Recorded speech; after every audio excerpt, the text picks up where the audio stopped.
Allez, bonjour les amis, on se retrouve Et sur tous les soirs, un petit peu la chaîne La Corse Vue de la Selle en juillet 2022, donc là on est le 10 juillet.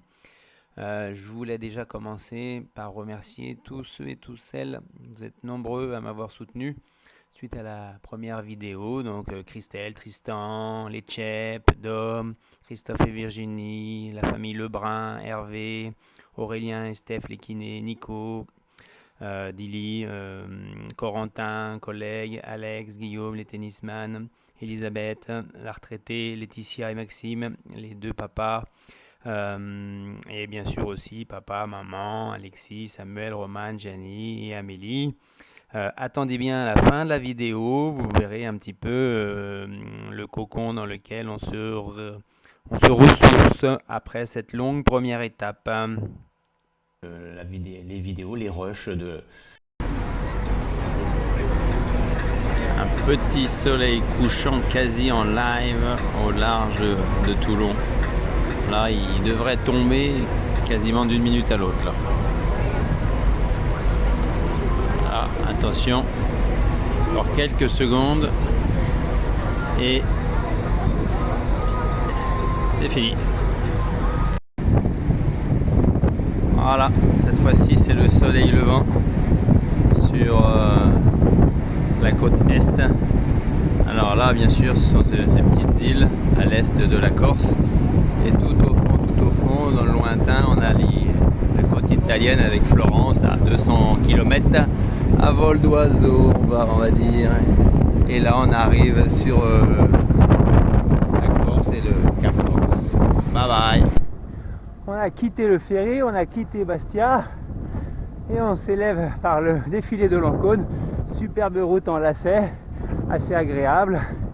Et on a cette vue sur un premier Milan devant nous là, et également sur la façade est atlantique, Méditerranée pardon, avec en premier plan l'étang de Biguglia, grosse réserve naturelle, un nombre assez conséquent d'espèces protégées, et tout au fond, bien sûr, juste derrière, une bande de terre, et après on est sur la Méditerranée. Dans cet étang également, ils font un peu d'huîtres, des célèbres huîtres de l'étang de Biguglia. Et c'est un endroit, on les voit juste en dessous, les fameux chênes lièges, ces arbres dont l'écorce sert à faire notamment les corbeilles de fruits en liège, puis les bouchons de bouteilles de vin, tout ça, c'est fini, hein. C'est fini, c'est plus fait avec ça. Il faut savoir que je crois qu'il faut 30 à 50 ans pour renouveler l'écorce d'un chêne liège. Donc c'est un boulot pour nos jeunes générations là, qui ont déjà du mal à se projeter une heure plus tard, une semaine plus tard, un jour plus tard, là, 30 ans plus tard pour récolter. Belle persévérance humaine et on n'a que ça en Corse, hein. Voilà, le panorama est superbe, on va continuer de s'élever un petit peu. À tout à l'heure.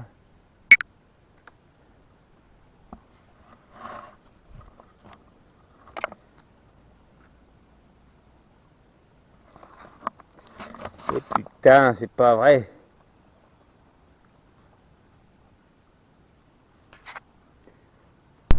Magnifique cette route. Là, à flanc de montagne,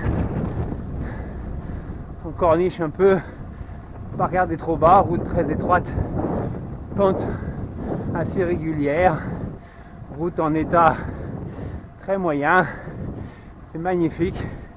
Et on voit la tradition corse avec quelques carcasses de voitures dans les fossés.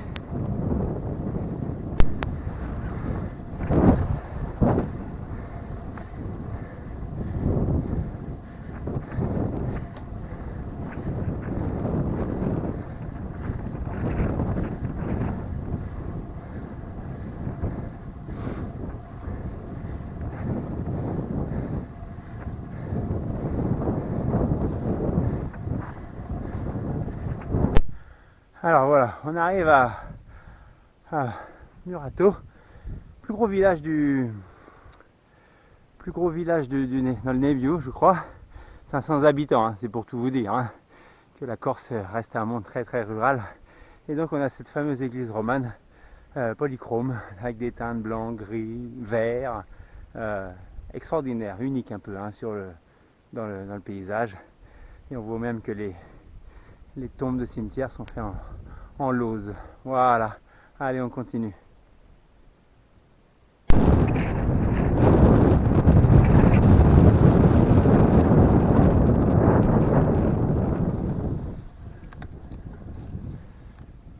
Allez. Attention les biquettes. Allez les biquettes. Allez on bouge. On bouge les biquettes. Voilà. Allez on bouge. Allez on bouge. Voilà. Allez on bouge les biquettes. On bouge les biquettes. Bravo. C'est gentil chien. Gentil, pas tout. Ouh.